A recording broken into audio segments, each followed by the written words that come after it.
What's going on, arcade nerds? A buddy of mine sent me some asteroids boards to work on, so that's what I'm going to do in this video. We're going to make a whole video about working on a couple asteroids boards.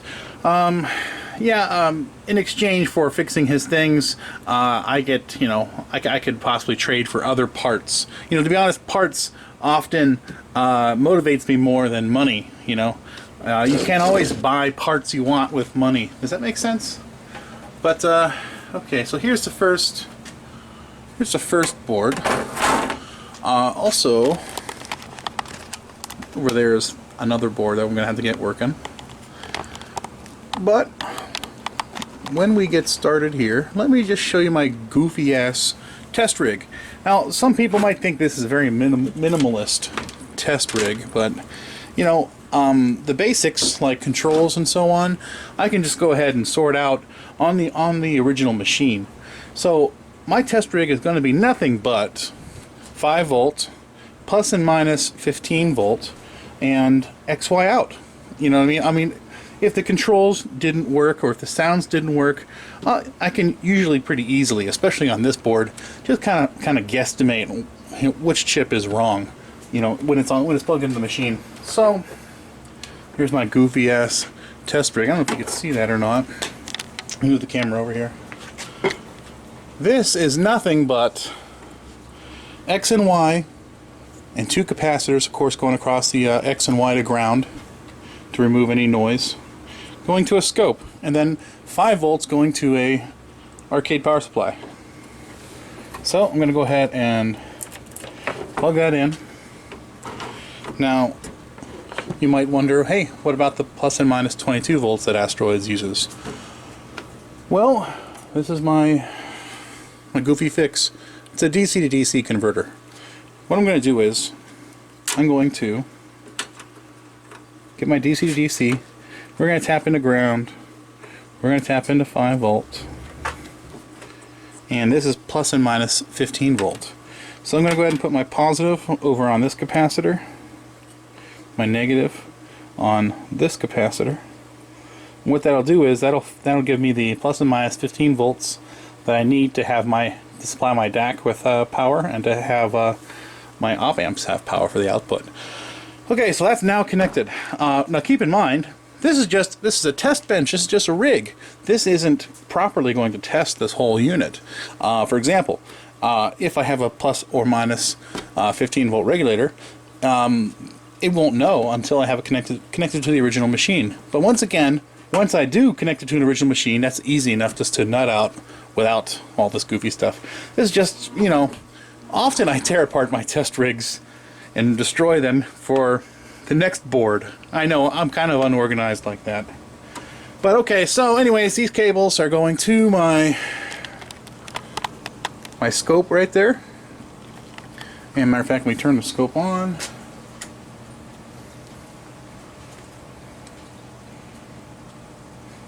Now keep in mind, if you're going to use a scope, it's pretty smart if you use, or you're going to want to use for vector stuff, a scope that has XY mode. Good enough. So anyways, this scope does XY mode. Let me zoom out again. Okay, and all I'm going to do is I'm going to give it some power.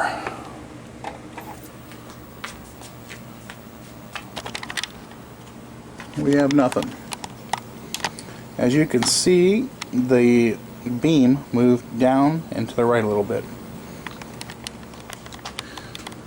So we have nothing. So I'm just going to go ahead and get my probe.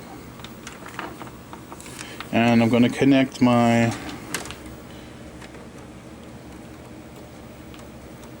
5 volt, and I'll use this ground right here.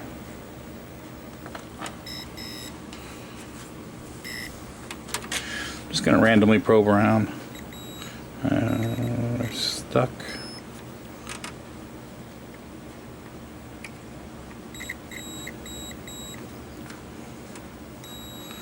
Okay, we have no 6 megahertz clock. Somewhere, the camera's right in my face. Right around here there's 7404. We got nothing, nothing, nothing.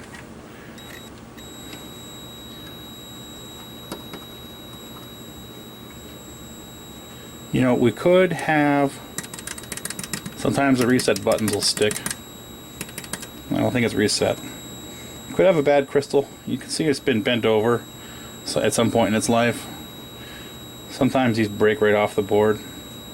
So in other words, I'm willing to bet at this point we have a bad crystal or a 74LS04, which I think is here or here. It's one of these around here. I'm honestly too far away from the damn board to see it because the camera's in my face. But yeah, we got no clock whatsoever. So hold on, let me turn the camera off. I'm going to grab another crystal and see where we get from there. Check this out. Okay, I put a new crystal in. Now this isn't the exact replacement crystal. The original crystal is 12.096 megahertz, and it's kind of difficult, at least it is for me, to find those exact crystals unless you steal them off another board, another Atari board. They're all over Atari boards. Anyway, so I replaced it with instead of 12.096, I replaced it with a 12 megahertz even. Now, that frequency, even though it's off, will work just fine on an asteroids board, and they're easily available and easy to find and source. And as you can see, look at that. I got my pulse after it's been divided to 6 megahertz. Here's my 6 megahertz pulse. And even better, check this out. I'm going to move the stand over here. Can you see that in the camera? Let me turn this light off, maybe. Let me turn the intensity up. Okay, as you can see, it's drawing. Can you? Geez, I can't see it in the camera. That's a little better. You can see it's constantly resetting, but it is reading the code and it is drawing it for a second, right? Pretty awesome, right? So we're getting there. Plus the beam, the center of that beam should have stayed around the middle. I don't know why it shifted to the left. But so I'm thinking, let's go ahead and let's check the. Oh, hold on. I'm going to put it in test mode. Hold on. Good thinking. Find the ground. Okay, so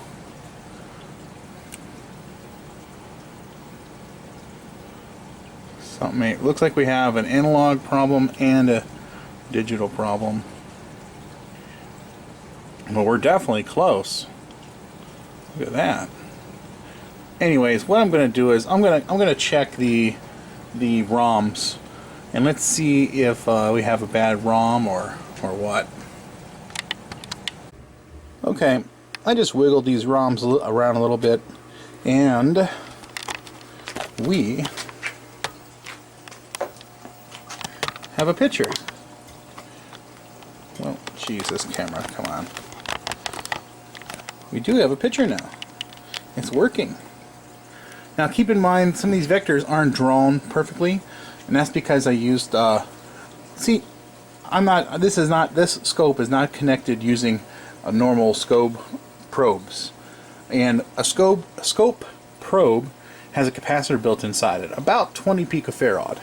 And I used a 100 picofarad just because it's what I had on hand when I made my own little adapter harness. So some of the graphics will be a little rounded on this, and that's how it is, and I don't really care. It's not a big deal. It should display normally on the screen when it's in the actual cabinet. So let me go into test mode. I really don't have a really good. Here's a good ground. Okay, and we have, you know, that's, to me, this, when you have a collapsed side like this, it is screaming op amp. I believe we have a bad op amp. Could be a mux too, but I mean, I really believe it's the op amp. So let me. There's something I want to do. I want to show you an easy way to figure out which op amp is the problem. But I like to get the scope in screen with the camera. So let me move the scope around, and I'll try to arrange it so you can see the scope and the board at the same time. Okay, I kind of moved the scope over here so you can kind of see what I'm going to do. Over here, let me zoom in. Over here you have these op amps. Here, here, here, here. Now some asteroids boards will only have one op amp per side. That's okay, that just means it's a non-inverting board, which means it's not for cocktails.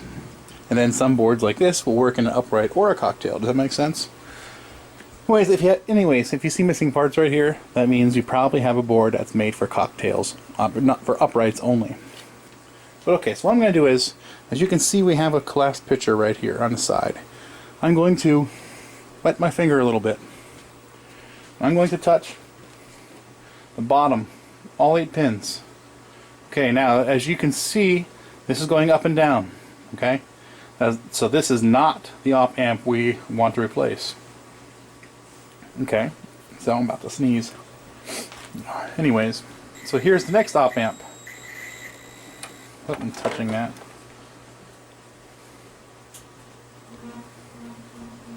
See, that's also going up and down. Not the op amp we want to replace. So it's either this op amp, if you can see that in the camera, or that op amp. So I'm going to touch this one. Ah, you see how the problem gets worse? See that? Now let's try the other one. It also gets worse, but in a different way.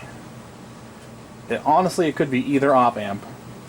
What I'm going to do is, since I'm going to have the desoldering iron out and everything, I'm just going to go ahead and replace both of these two op amps, and let's see where we get.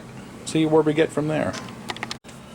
Okay, so now we have those two op amps replaced. This guy here, TL82, and that guy there, TL81. And it looks like we have, despite the ringing that you see in picture, this is caused by my improperly sized capacitors, filter caps. But despite that, I think we are good. We'll go ahead and put it in test mode. See, there's your nice picture there. And as you can see, there's some ringing right around. You can see here and here. When I take it out of test mode, you can see how some of the lines are bent. That's all because of my improperly sized caps right here on the X and Y. But I think we are good. And all it was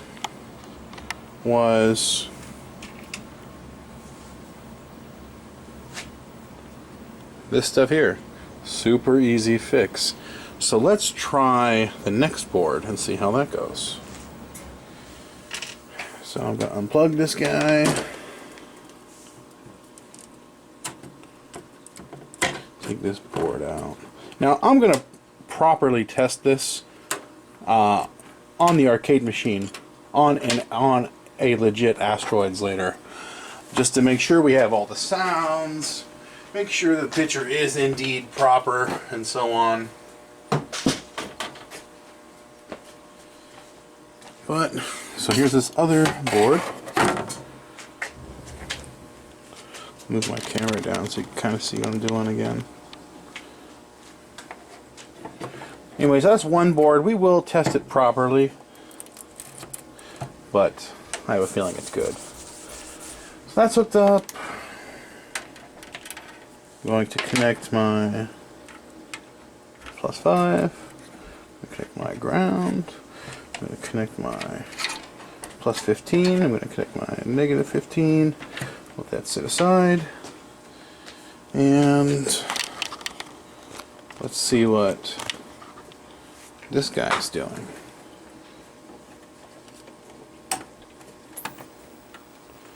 Okay.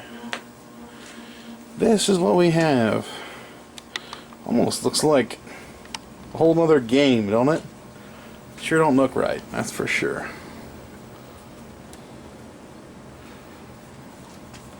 Wow. Okay, so this, as you can see, some of these graphics are jumping. Okay, now when graphics jump, often it could be a DAC.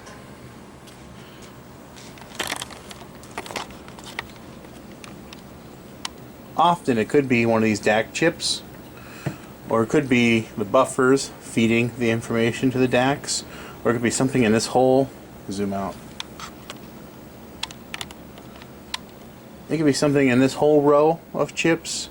It could be a lot of things.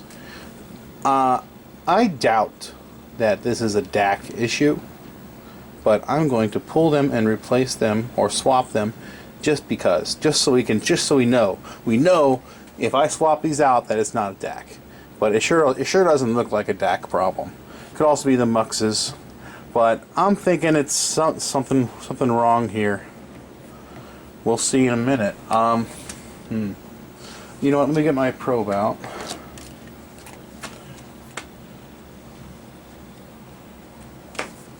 Let me connect my 5-volt. Connect my ground.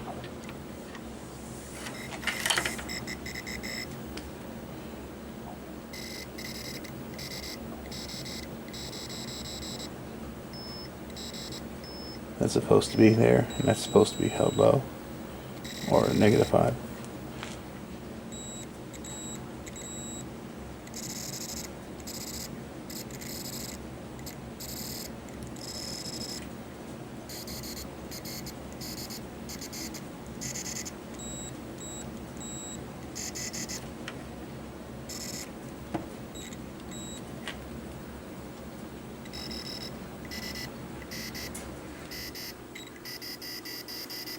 Okay, so all 8 lines, all 8 wires in the data bus for each of these DACs is doing something. Just for giggles, let me check the buffers here and here to make sure that something is going in and coming out of each one.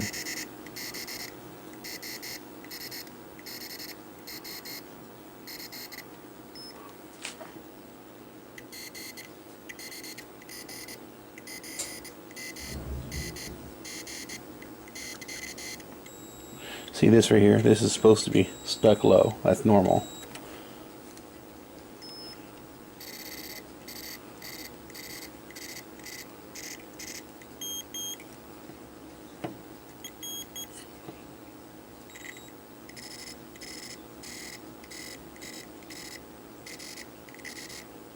It's stuck low like it's supposed to be.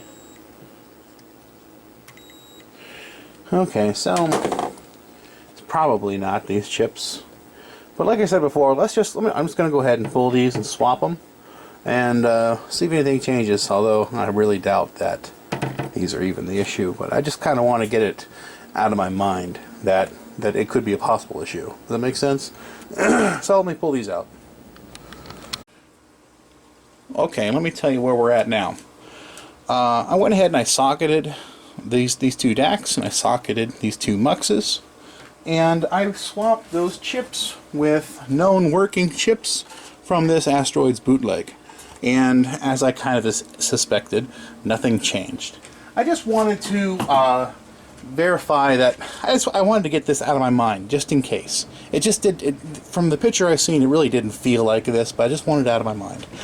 So, my problem, for sure, has to be in the XY counter circuit. That's what I assume. You know what I mean? So what I did is I pulled some chips, but before I pulled any chips, I got my probe and I tested every single pin on every single chip. And what I'm looking for is stuck pins. And there are some pins that are supposed to be stuck. So in other words, when I probe all these pins, and let's say this pin here is stuck. Well, what you want to do is you want to look in the schematic, and is that pin supposed to be stuck? Is that pin supposed to be pulsing? And so on. You know, and so sometimes certain pins will be stuck one way for a long time until that section is accessed, if that makes sense. So anyways, what I did was I tested these 3 banks of chips here, here, and here.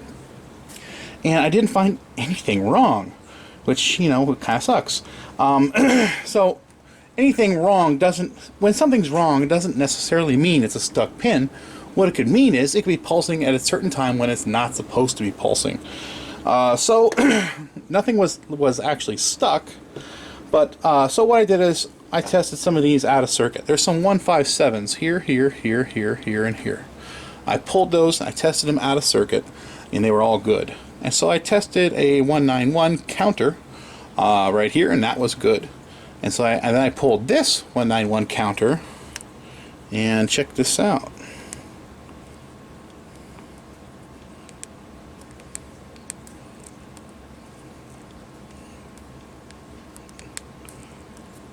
If I know how to use my own tool here.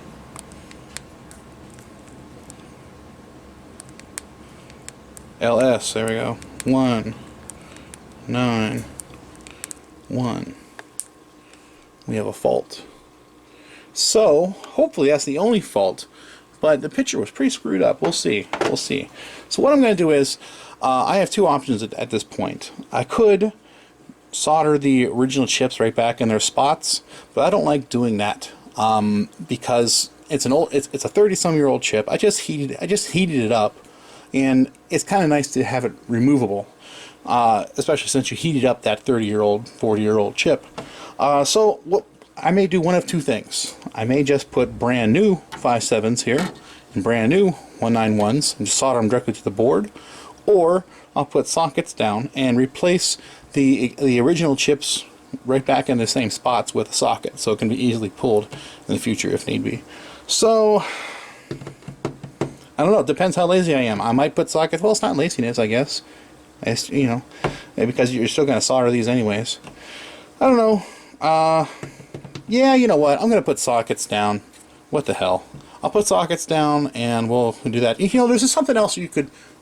Another way to think of it is, if you just put sockets everywhere, then you create all kinds of connections that could go bad in the future again. So I guess there's a push-pull. I guess, I don't know. What do you guys? Leave a comment down below. What do you think? Should everything be socketed, or for reliability, or should things be soldered directly to the board for reliability?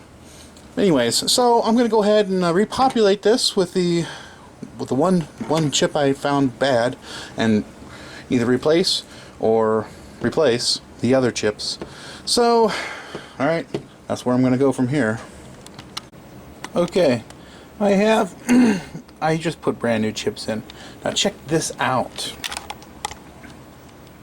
Look at that. We have some drawing that makes sense. Check it out. As you can see here, it says Atari. Well, what's left of Atari? And some of the asteroids are way too big. Some of the asteroids are normal sized. So we have made progress, but evidently there's more than one problem. But because of this is going to point us to another possible place to look. Now there's different parts of this board that are for scaling.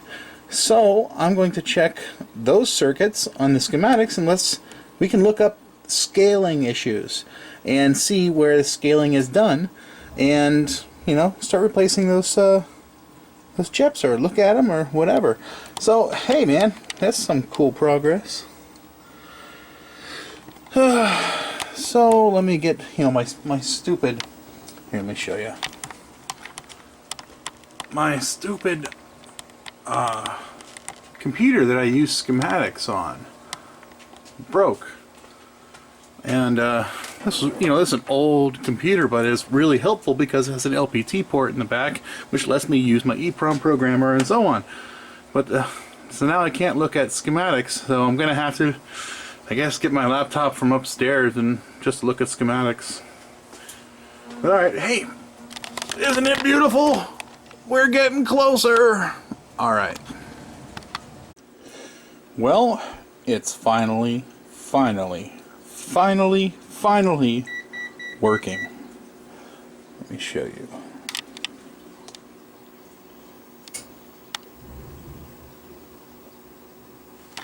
Let me hit reset so you can kind of see it.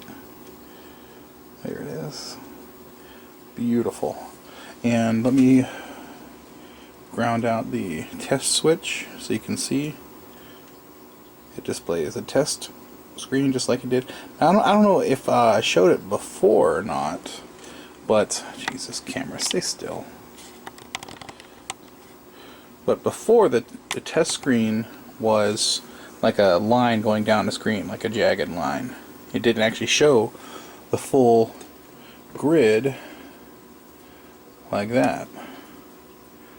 But anyways, so that is done. It's working. Oh, I forgot to tell you what's wrong. A 74LS83, which is right here, and I ended up stealing it off of another board because I don't have one, which I don't like doing that because, you know, I plan to fix the other asteroids board at some point, so I'm still gonna have to order it.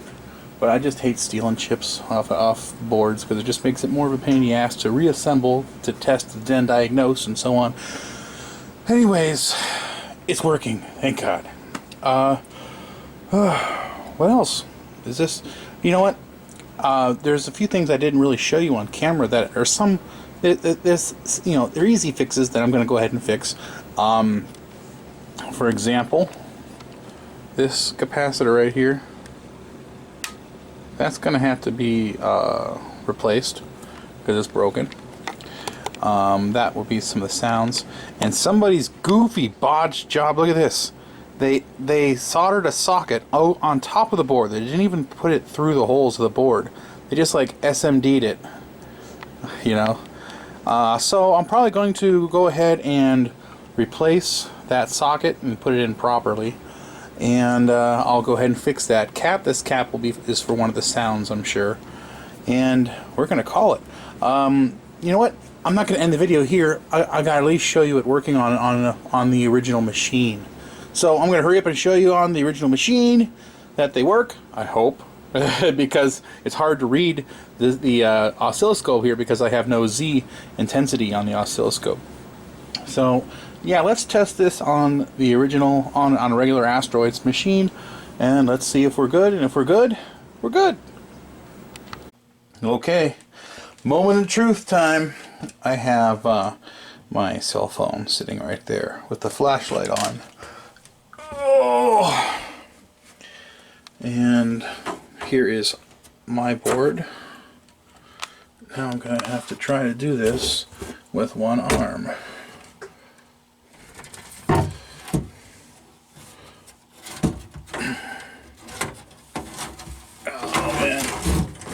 Come on, baby.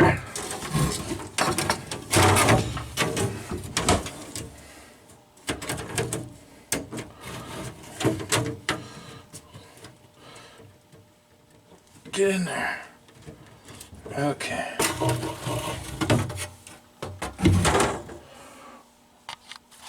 Okay.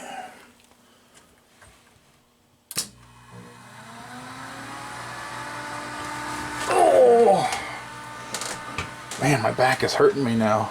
I'm being hunched over in a stupid workbench. Okay, you show the thing. Working?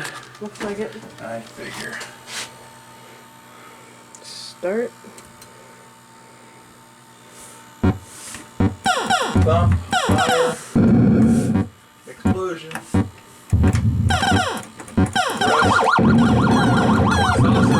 Sounds. Yep. Alright. Get back to the camera. Yep. There you go. Oh. Just have to adjust the size of it. Yeah, the size is no big deal. The guy I'm sending it to, he could do that. Oh, yeah. It's going to be slightly different. Anyway. It's going to be slightly different for every monitor anyway, so I don't care about the size so much.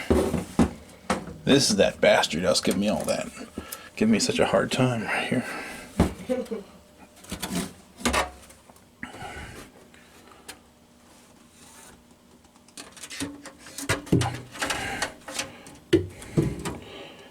This is not easy with one arm for some reason.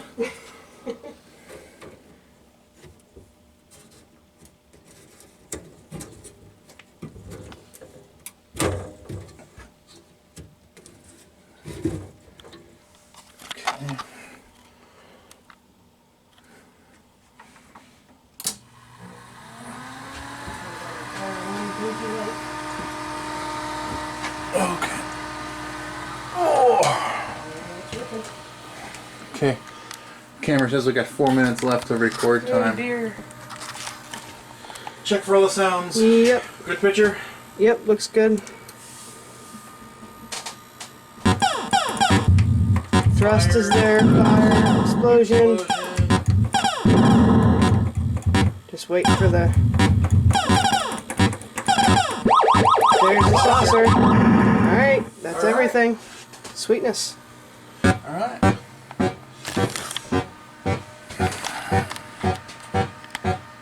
Well, that's about it. If you like this kind of stuff, please subscribe. Hit that bell icon and have a good day, guys.